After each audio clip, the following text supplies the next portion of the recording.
National അക്കാഡമിയുടെ ഇന്നത്തെ exam oriented live ക്ലാസ്സിലേക്ക് എല്ലാവർക്കും സ്വാഗതം. നമ്മൾ ഇന്ന് ഡിസ്കസ് ചെയ്യാൻ വേണ്ടി പോകുന്നത് നമ്മുടെ എൻഎസ് കെമിസ്ട്രിയിലെ ക്വസ്റ്റ്യൻസ്, മോഡൽ ക്വസ്റ്റ്യൻസും അതിന്റെ ആൻസേഴ്സും ആണ് നമ്മൾ ഡിസ്കസ് ചെയ്യാൻ വേണ്ടി പോകുന്നത്. നമ്മൾ ആ ചാപ്റ്റേഴ്സ് അല്ലെങ്കിൽ ക്വസ്റ്റ്യൻ ആൻസർ ഡിസ്കഷനിലേക്ക് കടക്കുന്നതിന് മുന്നേ നിങ്ങൾ എല്ലാവരും പഠിച്ചു തീർന്നു അല്ലേ? പഠിച്ചു കഴിഞ്ഞു, റിവിഷൻ ഒക്കെ സ്റ്റാർട്ട് ചെയ്തിരിക്കുകയാണ്. അപ്പൊ നമുക്ക് ഇനി ആവശ്യം എന്താണ്? നമ്മുടെ ക്വസ്റ്റ്യൻ ആൻസേഴ്സ് നമ്മൾ എങ്ങനെ സോൾവ് ചെയ്യാം, അല്ലെങ്കിൽ ഏതൊക്കെ ടൈപ്പ് ക്വസ്റ്റ്യൻസ് ആണ് നമുക്ക് ചോദിക്കാനുള്ളത്, അതെങ്ങനെയൊക്കെയാണ് നമ്മൾ സോൾവ് ചെയ്യേണ്ടത്, എങ്ങനെയൊക്കെയാണ് ഒരു ക്വസ്റ്റ്യൻ നമ്മൾ ഫേസ് ചെയ്യേണ്ടത്, അതിന് ആൻസർ ചെയ്യേണ്ട രീതികൾ എന്തൊക്കെയാണ്, ഇതൊക്കെയാണ് നമ്മൾ ഇന്ന് ഡിസ്കസ് ചെയ്യാൻ വേണ്ടി പോകുന്നത്.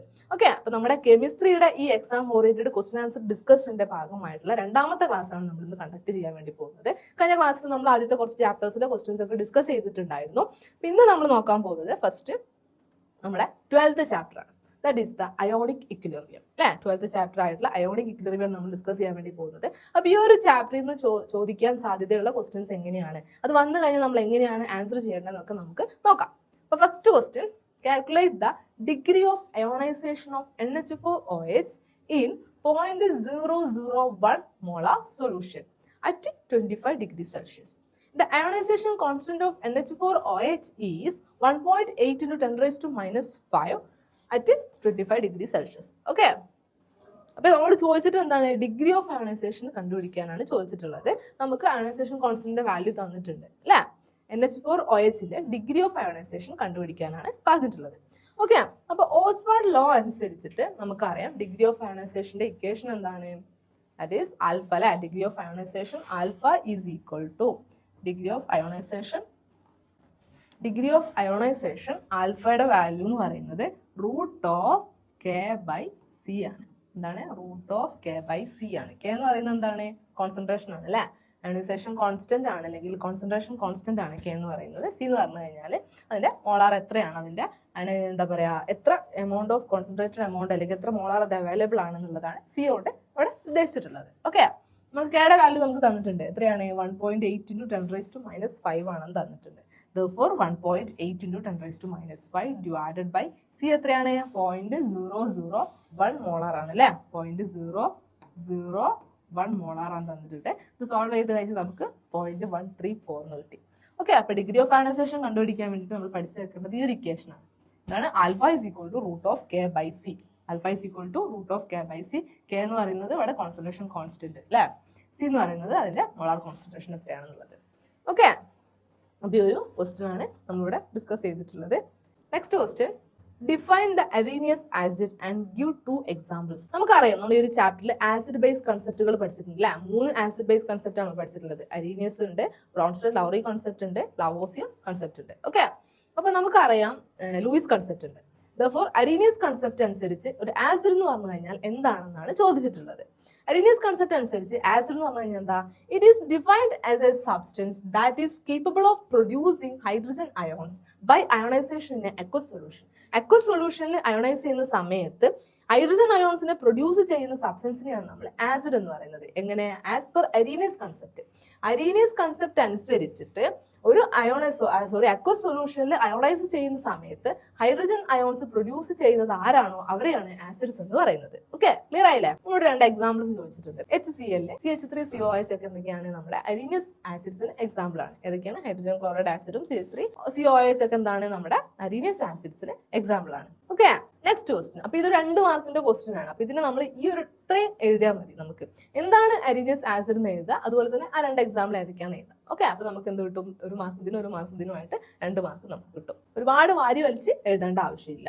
Next, the solubility of calcium sulphate in water is 4.9 into 10 raised to minus 3 at 298 Kelvin. Calculate the value of KSP, solubility constant KSP for CaSO4 at this temperature. ആ ടെമ്പറേച്ചറിലുള്ള CaSO4ന്റെ എന്താണ് കണ്ടുപിടിക്കേണ്ടത്? സോളിബിലിറ്റി കോൺസ്റ്റന്റ് അല്ലെങ്കിൽ KSP കണ്ടുപിടിക്കണം. Calcium സൾഫേറ്റിന്റെ solubility നമുക്ക് തന്നിട്ടുണ്ട്. Okay, നമുക്ക് KSP ആണ് calculate ചെയ്യേണ്ടത്. നമുക്ക് നോക്കാം ഇതെങ്ങനെയാണ് സോൾവ് ചെയ്യേണ്ടത് നോക്കാം. ഓക്കെ, നമുക്ക് വേണ്ട ഇക്വേഷൻ എന്താണ്? CaSO4. ഇതിന്റെ ഇക്വിലിബ്രിയം ഇക്വേഷൻ എന്താണ്? CaSO4 gives Ca2 plus SO4 2-. അതായത് കാൽഷ്യം സൾഫേറ്റും ചേർന്ന് കാൽഷ്യം സൾഫേറ്റ് ആവുന്ന റിയാക്ഷൻ ആണ് ഇവിടെ നടക്കുന്നത് അല്ലെ? അവിടെ ആ റിയാക്ഷന്റെ KSPയുടെ വാല്യൂ എന്താണ്? എങ്ങനെ കണ്ടുപിടിക്കേണ്ടത്? KSPയുടെ വാല്യൂ എങ്ങനെ നമ്മൾ എഴുതാറുള്ളത്? അതിന്റെ റിയാക്ടന്റിന്റെ കോൺസെൻട്രേഷൻസ് ആണ് അല്ലെ? കോൺസെൻട്രേഷന്റെ multiplication. That is KSP is equal to concentration of Ca2 plus into concentration of SO4 2-. Okay, ഇതല്ല ഇതിന്റെ ഈ റിയാക്ഷന്റെ ഈ തന്നേക്കുന്ന റിയാക്ഷന്റെ KSP യുടെ വാല്യൂ ആണ് ഇതെന്ന് പറയുന്നത്. ഓക്കെ, ഇവിടെ നമുക്ക് തന്നിട്ടുണ്ട് ഈ ഇക്വേഷൻസിനകത്ത് നമുക്കറിയാം 4.9 to 10⁻³ മോൾ ഓഫ് CuSO4 ആണ് എന്ത് CuSO4 ആണ് എന്ത് ചെയ്യുന്നത് ഡിസോൾവ് ചെയ്തിട്ട് എന്ത് പ്രൊഡ്യൂസ് ചെയ്യുന്നത് 1 dm³ of A saturated solution produce ചെയ്യുന്നത്. Therefore അതിന്റെ അയോണിക് കോൺസെൻട്രേഷൻ എന്തായിരിക്കും ഈ 4.9 10⁻³ തന്നെ ആവൂലേ അല്ലേ?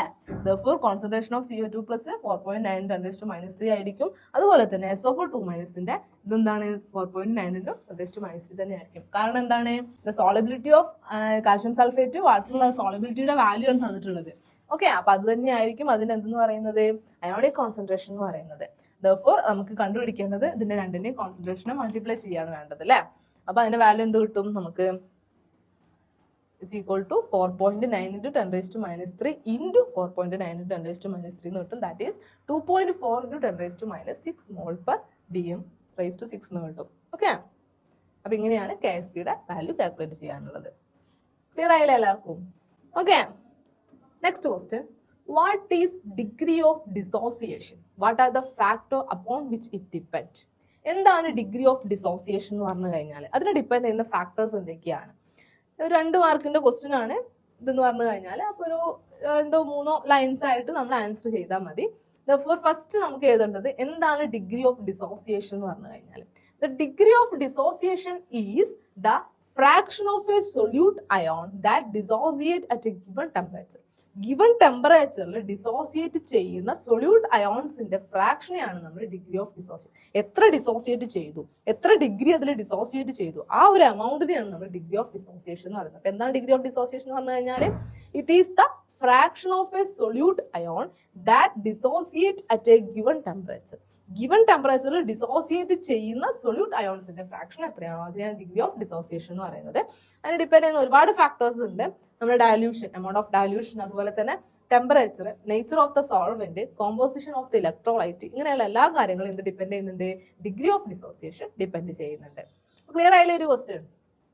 ഓക്കെ, അപ്പൊ നെക്സ്റ്റ് നമുക്ക് ഡിസ്കസ് ചെയ്യാനുള്ളത് നമ്മുടെ 13th ചാപ്റ്റർ ആയിട്ടുള്ള ഇലക്ട്രോ കെമിസ്ട്രി ആണ് അല്ലെ? ഇലക്ട്രോ കെമിക്കൽ സെൽസും അതിൽ നടക്കുന്ന കുറച്ച് റിയാക്ഷൻസ് ഒക്കെയാണ് നമ്മൾ ഈ ഒരു ചാപ്റ്ററിൽ പഠിച്ചിട്ടുള്ളത്. അപ്പൊ നമുക്ക് ഈ ഒരു ചാപ്റ്ററിൽ നിന്ന് ചോദിക്കാവുന്ന ക്വസ്റ്റ്യൻസ് ഏതൊക്കെ ടൈപ്പ് ക്വസ്റ്റ്യൻസ് ആയിരിക്കും നമുക്കൊന്ന് നോക്കാം. First question, define the conductivity and molar conductivity എന്ന് പറഞ്ഞു കഴിഞ്ഞാൽ എന്താണ്, മോളാർ കണ്ടക്ടിവിറ്റി എന്ന് പറഞ്ഞു കഴിഞ്ഞാൽ കണ്ടക്ടിവിറ്റി നമുക്ക് എല്ലാവർക്കും അറിയാം എന്താണ്. It is the ease with which current flows through the electrolyte. ഇലക്ട്രോലൈറ്റിലൂടെ കറണ്ട് ഫ്ലോ ചെയ്യുന്ന അല്ലെങ്കിൽ ആ കറണ്ടിനെ പാസ് ചെയ്യുന്ന ആ ഒരു ഈസിനെസ് എന്താണ് അതിനെയാണ് നമ്മൾ കണ്ടക്ട് ചെയ്യുക അല്ലെ? കണ്ടക്ട് ചെയ്യുന്നതിനെയാണ് നമ്മൾ കണ്ടക്ടിവിറ്റി എന്ന് പറയുന്നത്. അത് നമ്മുടെ സ്പെസിഫിക് റെസിസ്റ്റൻസിന്റെ എന്താണ് റെസിപ്രോക്കൽ ആണ് അല്ലെ? സ്പെസിഫിക് റെസിസ്റ്റൻസിന്റെ റെസിപ്രോക്കൽ ആണ് കണ്ടക്ടിവിറ്റി എന്ന് പറഞ്ഞു കഴിഞ്ഞാൽ. ഓക്കെ, അപ്പൊ മോളാർ കണ്ടക്ടിവിറ്റി എന്ന് പറഞ്ഞു കഴിഞ്ഞാൽ എന്താണ്?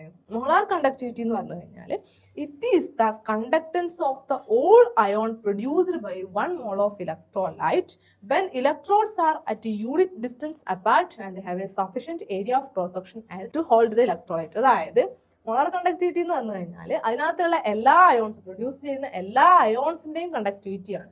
എങ്ങനെ പ്രൊഡ്യൂസ് ചെയ്യുന്നത്? By 1 mole of electrolyte.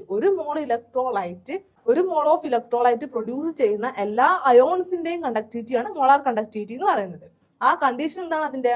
Electrodes unit distance അപ്പാർട്ടിലായിരിക്കണം, അവർക്ക് സഫിഷ്യന്റ് ഏരിയ ക്രോസ് സെക്ഷൻ ഉണ്ടായിരിക്കണം, ആ ഇലക്ട്രോലൈറ്റിനെ ഹോൾഡ് ചെയ്യാനുള്ള സഫിഷ്യന്റ് ഏരിയ ക്രോസ് സെക്ഷൻ ഉണ്ടായിരിക്കണം, അത് ഇലക്ട്രോഡുകളെ യൂണിറ്റ് ഡിസ്റ്റൻസിൽ അപ്പാർട്ടായിരിക്കണം. ആ ഒരു സമയത്ത് അവിടുത്തെ ഇലക്ട്രോലൈറ്റ് പ്രൊഡ്യൂസ് ചെയ്യുന്ന അയോൺസിന്റെ കണ്ടക്ടിവിറ്റിനെയാണ് നമ്മൾ എന്തെന്ന് പറയുന്നത്? മോളാർ കണ്ടക്ടിവിറ്റി എന്ന് പറയുന്നത്. ഓക്കെ, അപ്പൊ മോളാർ കണ്ടക്ടിവിറ്റി എന്താണെന്ന് മനസ്സിലായി, അതുപോലെ തന്നെ കണ്ടക്ടിവിറ്റി എന്താണെന്നുള്ളതും നമുക്ക് ക്ലിയർ ആയി. Next question, what is salt bridge? What is the role of salt bridge? വളരെ ഇമ്പോർട്ടന്റ് ആയിട്ടുള്ള ഒരു ക്വസ്റ്റ്യൻ ആണ് സാൾട്ട് ബ്രിഡ്ജ് എന്ന് പറയുന്നത്. നമുക്ക് 2 മാർക്കിന് അല്ലെങ്കിൽ 3 മാർക്കിന് പ്രതീക്ഷിക്കാവുന്ന ഒരു ക്വസ്റ്റ്യൻ ആണ് എന്ന് പറയുന്നത്. ഓക്കെ, അപ്പൊ എന്താണ് സാൾട്ട് ബ്രിഡ്ജ്? നമുക്ക് എല്ലാവർക്കും അറിയാം എന്താണ് സാൾട്ട് ബ്രിഡ്ജ്. നമുക്ക് കുഞ്ഞുനാൾ മുതലേ കെമിസ്ട്രിയിൽ പഠിക്കുന്നതാണ് സാൾട്ട് ബ്രിഡ്ജ് എന്താണെന്ന് അല്ലെ? എന്താണ് സാൾട്ട് ബ്രിഡ്ജ്? സാൾട്ട് ബ്രിഡ്ജ് നമ്മൾ ഇലക്ട്രോ കെമിക്കൽ സെൽസിൽ നമ്മൾ കാണപ്പെടുന്ന ഒന്നാണ് സാൾട്ട് ബ്രിഡ്ജ് എന്ന് പറയുന്നത് അല്ലെ? 2 സെല്ലുകളെ തമ്മിൽ കണക്ട് ചെയ്യുന്ന 2 സെല്ലുകൾ, ഇലക്ട്രോ കെമിക്കൽ സെല്ലിൽ 2 പാർട്ടാണ് ഉണ്ടാവുക അല്ലെ? ആ 2 സെല്ലുകളെ തമ്മിൽ കണക്ട് ചെയ്യുന്ന ഒരു റോഡ് അല്ലെങ്കിൽ ഇങ്ങനെയുള്ള ഒരു സംഭവത്തിനെയാണ് നമ്മൾ എന്ന് പറയുന്നത് സാൾട്ട് ബ്രിഡ്ജ് എന്ന് പറയുന്നത്. ഓക്കെ, അപ്പൊ സാൾട്ട് ബ്രിഡ്ജ് എന്ന് പറഞ്ഞു കഴിഞ്ഞാൽ ഇലക്ട്രോ കെമിക്കൽസിന്റെ ഒരു ഇമ്പോർട്ടന്റ് പാർട്ടാണ്. അതൊരു ഗ്ലാസ് ട്യൂബ് ആയിരിക്കാം അല്ലെങ്കിൽ ഒരു ഫിൽറ്റർ പേപ്പർ ആയിരിക്കാം. 2 ഇലക്ട്രോ കെമിക്കൽസിന്റെ 2 സൈഡുകളെ കണക്ട് ചെയ്യുന്ന ഒരു ഗ്ലാസ് ട്യൂബിന്റെയോ അല്ലെങ്കിൽ ഒരു ഫിൽറ്റർ പേപ്പറിനെയോ ആണ് നമ്മൾ എന്ന് പറയുന്നത് സാൾട്ട് ബ്രിഡ്ജ് എന്ന് പറയുന്നത്. ഓക്കെ, ഈ സാൾട്ട് ബ്രിഡ്ജിന്റെ മെയിൻ ഫംഗ്ഷൻ എന്ന് പറയുന്നത് ഒന്ന് നമ്മുടെ ഈ സൊല്യൂഷനെ രണ്ടിനകത്തുള്ള സൊല്യൂഷനെ ന്യൂട്രലൈസ് ചെയ്യാൻ വേണ്ടിയിട്ട് ഹെൽപ്പ് ചെയ്യുന്നുണ്ട്. ഓക്കെ, അതുപോലെ തന്നെ ഈ സൊല്യൂഷൻ തമ്മിൽ ഡിഫ്യൂസ് ആവാതിരിക്കാൻ അല്ലെങ്കിൽ അവിടെ ആ ഡിഫ്യൂഷൻ പ്രിവെന്റ് ചെയ്യാൻ വേണ്ടി ഹെൽപ്പ് ചെയ്യുന്നുണ്ട്. പിന്നെ നമ്മുടെ ജംഗ്ഷൻ പൊട്ടൻഷ്യൽ, ഇവിടെ ജംഗ്ഷനിൽ പ്രൊഡ്യൂസ് ചെയ്യുന്ന ജംഗ്ഷൻ പൊട്ടൻഷ്യൽ ഇല്ലേ, ആ ജംഗ്ഷൻ പൊട്ടൻഷ്യലിനെ സ്റ്റെബിലൈസ് ചെയ്യുന്നത് ആരാണ്? സാൾട്ട് ബ്രിഡ്ജ് ആണ്.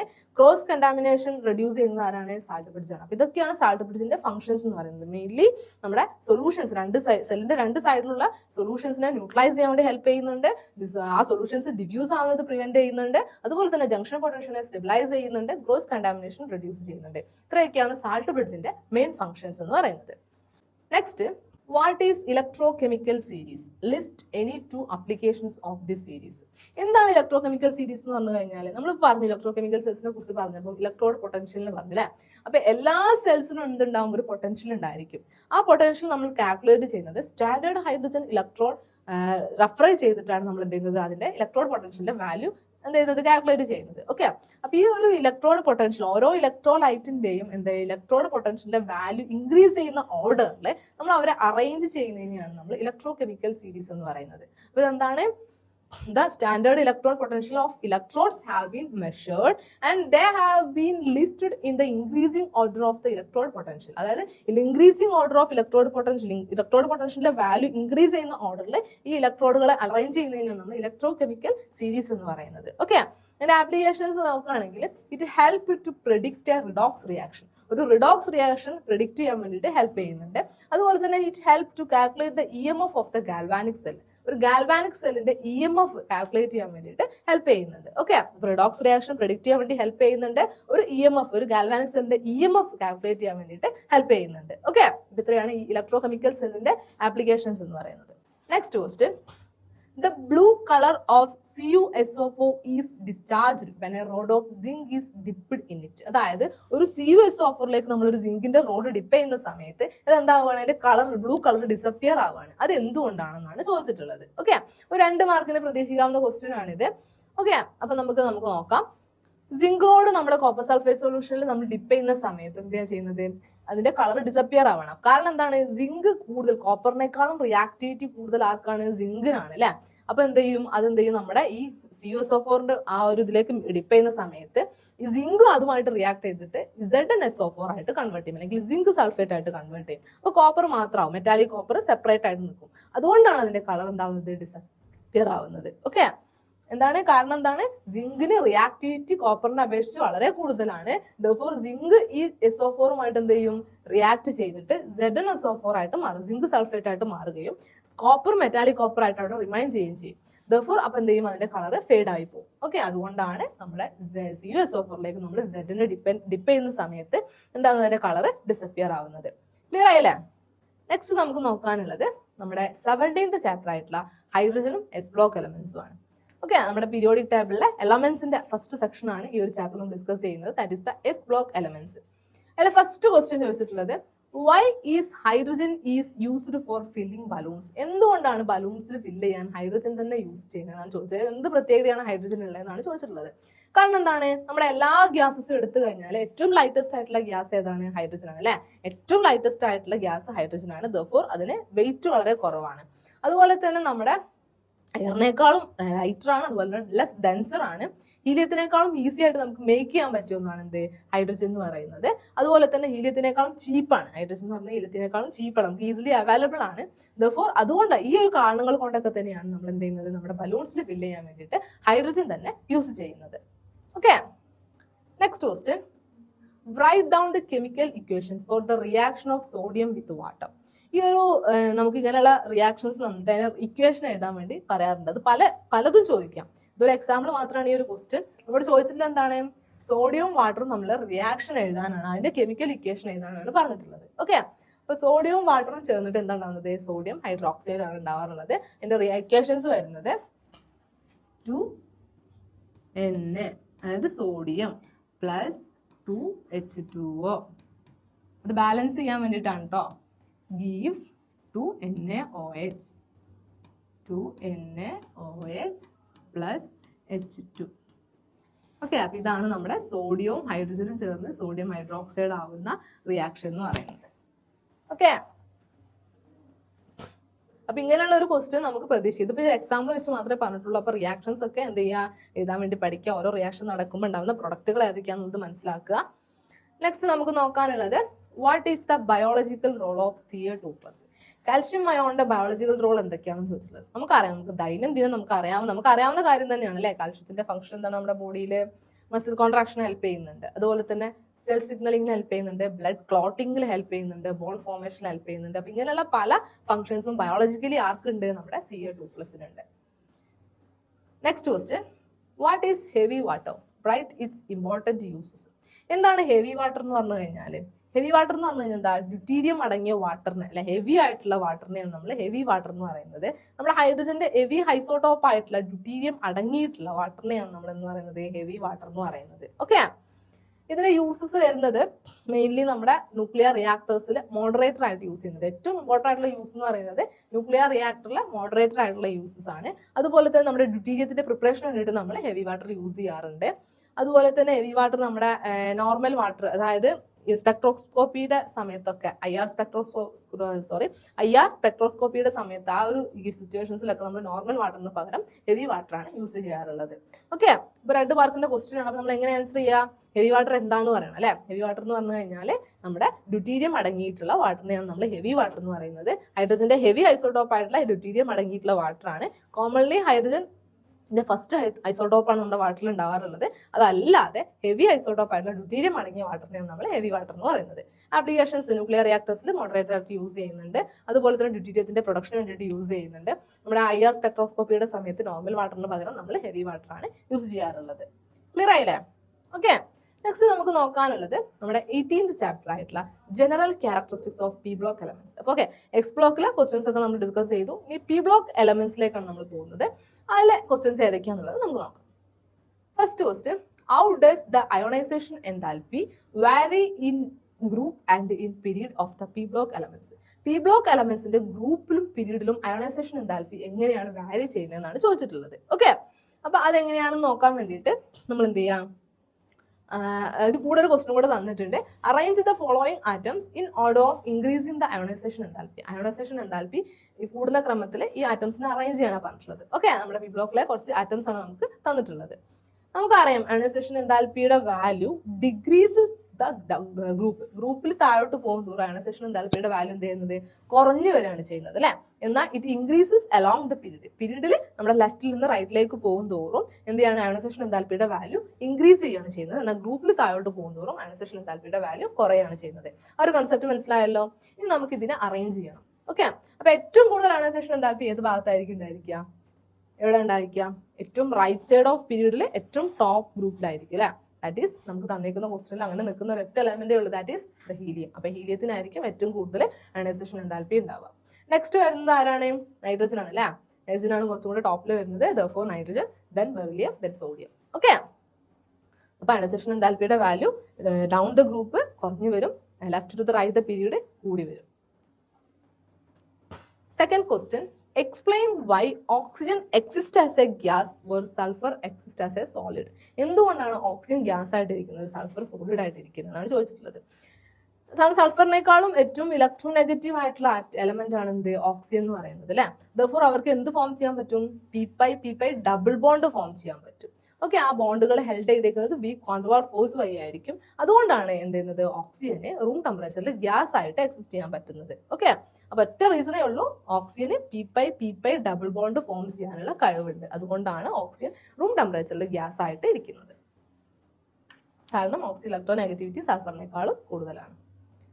Next question, what happened when SiCl4 react with water, write the chemical equation for the reaction. നമ്മൾ കുറച്ച് മുന്നേ സോൾവ് ചെയ്ത ഒരു ടൈപ്പ് ക്വസ്റ്റ്യൻ ആണ്.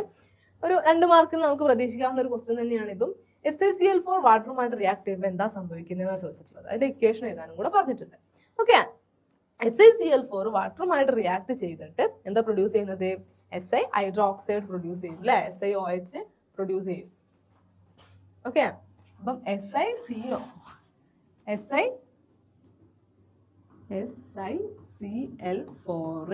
വാട്ടറുമായിട്ട് റിയാക്ട് ചെയ്തിട്ട് എന്ത് പ്രൊഡ്യൂസ് ചെയ്യും, SiOH4 പ്രൊഡ്യൂസ് ചെയ്യും അല്ലെ. ബാക്കി പിന്നെന്താണ് ഉള്ളത്,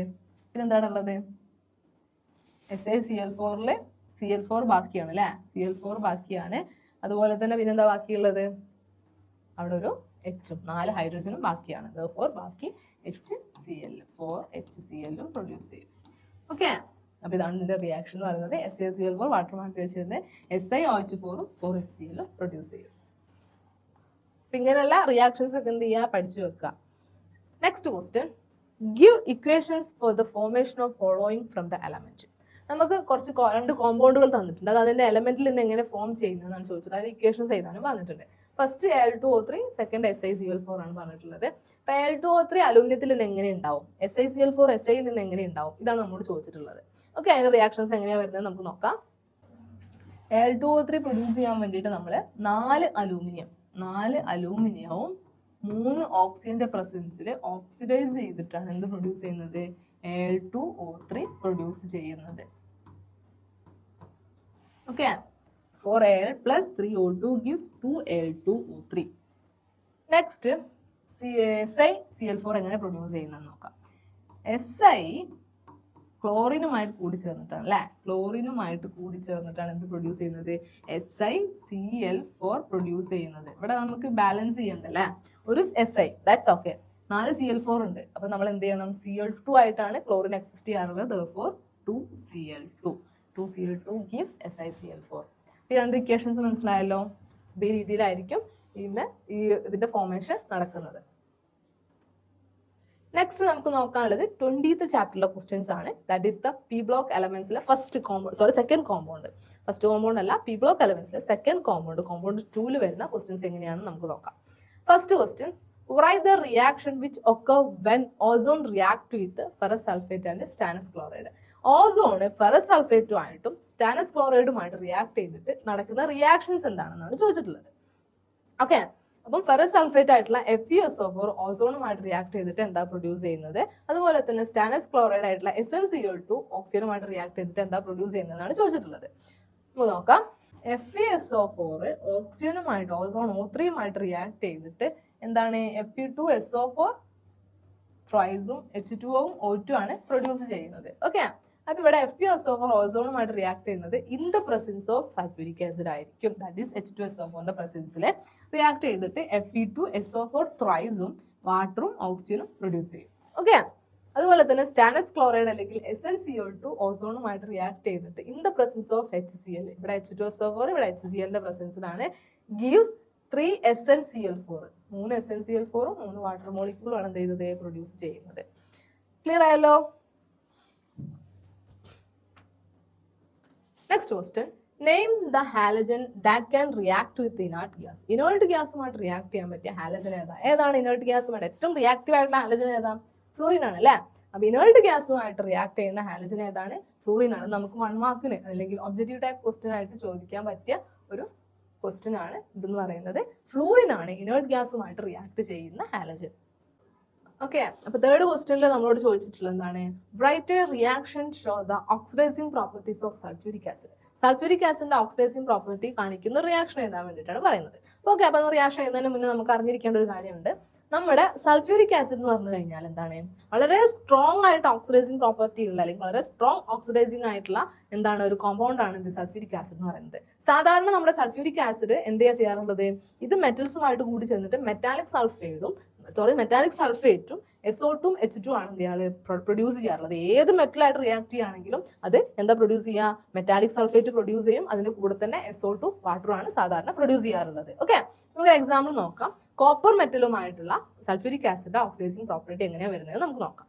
അത് കോപ്പർ ആയിക്കോട്ടെ, സിങ്ക് ആയിക്കോട്ടെ, ഏത് മെറ്റൽ ആണെങ്കിലും അത് എന്ത് ചെയ്യാറുള്ളത്, സൾഫ്യൂരിക് ആസിഡ് അതുമായിട്ട് റിയാക്ട് ചെയ്തിട്ട് എന്താ പ്രൊഡ്യൂസ് ചെയ്യുക, അതിന്റെ മെറ്റാലിക് സൾഫേറ്റും SO2 H2 ആണ് പ്രൊഡ്യൂസ് ചെയ്യാറുള്ളത്. ഓക്കെ, അപ്പൊ കോപ്പർ H2SO4 റിയാക്ട് ചെയ്തിട്ട് CuSO4 ഉം SO2 ഉം വാട്ടറുമാണ് പ്രൊഡ്യൂസ് ചെയ്യുക. ഓക്കെ, റിയാക്ഷന്റെ സമയത്ത് നമ്മൾ എപ്പോഴും 2 മോള അല്ലെങ്കിൽ 2 H2SO4 ആണ് എടുക്കാറുള്ളത്. ഓക്കെ, അപ്പൊ സിങ്ക് ആണെങ്കിലും അവിടെ അങ്ങനെ തന്നെയാ വരിക. Zinc Zn plus 2H2SO4 gives ZnSO4 plus SO2 plus 2H2O. Okay, അപ്പൊ ഏതൊരു മെറ്റലുമായിട്ടാണ് റിയാക്ട് ചെയ്യുന്നത് എങ്കിലും അതെന്താ പ്രൊഡ്യൂസ് ചെയ്യാറുള്ളത്, മെറ്റാലിക് സൾഫേറ്റും പ്രൊഡ്യൂസ് ചെയ്യും, SO2 H2 ബൈ പ്രോഡക്റ്റ് ആയിട്ടുണ്ടായിരിക്കും. അപ്പം സൾഫ്യൂരിക് ആസിഡ് നിങ്ങൾ ഓർത്തിരിക്കേണ്ട ഒരു കാര്യം, വളരെ സ്ട്രോങ് ആയിട്ടുള്ള ഓക്സിഡൈസിംഗ് പ്രോപ്പർട്ടി ഉള്ള ഒരു കോമ്പൗണ്ട് ആണ് H2SO4 എന്ന് പറയുന്നത്. Next question, what is meant by tailing of mercury? How it is removed? എന്താണ് ടൈലിംഗ് ഓഫ് മെർക്കുറി എന്ന് പറഞ്ഞു കഴിഞ്ഞാൽ? ടൈലിംഗ് ഓഫ് മെർക്കുറി എന്ന് പറഞ്ഞു കഴിഞ്ഞാൽ നമ്മുടെ മെർക്കുറി നമ്മൾ ഓസോണിനെ എക്സ്പോസ് ചെയ്യുന്ന സമയത്ത് അതിന്റെ കോൺവെക്സ് മെനിസ്കസ് ലോസ് ആവുകയും അവിടെ ഒരു ടെയിൽ അല്ലെങ്കിൽ ടെയിൽ ഓഫ് മൈനേച്ചർ ഡെവലപ്പ് ചെയ്യുകയും ചെയ്യും. ആ ഒരു പ്രോസസ്സിനെയാണ് നമ്മൾ എന്ന് പറയുന്നത് ടൈലിംഗ് ഓഫ് മെർക്കുറി എന്ന് പറയുന്നത്. ഓക്കെ, അത് മെയിൻലി ഫോം ചെയ്യുന്നത് ഈ മെർക്കുറി ഓസോണുമായിട്ട് റിയാക്ട് ചെയ്ത് മെർക്കുറസ് ഓക്സൈഡ് പ്രൊഡ്യൂസ് ചെയ്യുന്നത് കൊണ്ടാണ്. ഓക്കെ, അത് റിമൂവ് ചെയ്യാൻ വേണ്ടിയിട്ട് നമ്മൾ എന്ത് ചെയ്യണം? മെർക്കുറിയെ ഡൈല്യൂട്ട് ആസിഡ്സുമായിട്ട് വാഷ് ചെയ്താൽ മതി. അപ്പൊ എന്താണ് ടൈലിംഗ് ഓഫ് മെർക്കുറി എന്ന് പറഞ്ഞു കഴിഞ്ഞാൽ?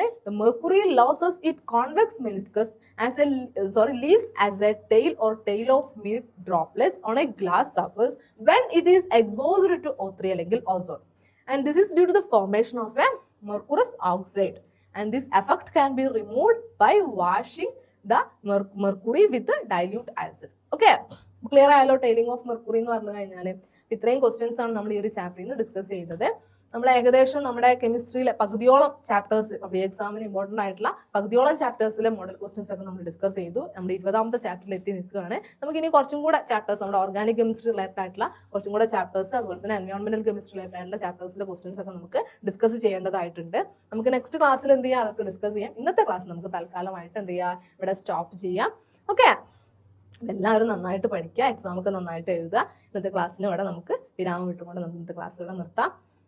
ഓക്കെ, അപ്പോൾ okay, thank you, all the best.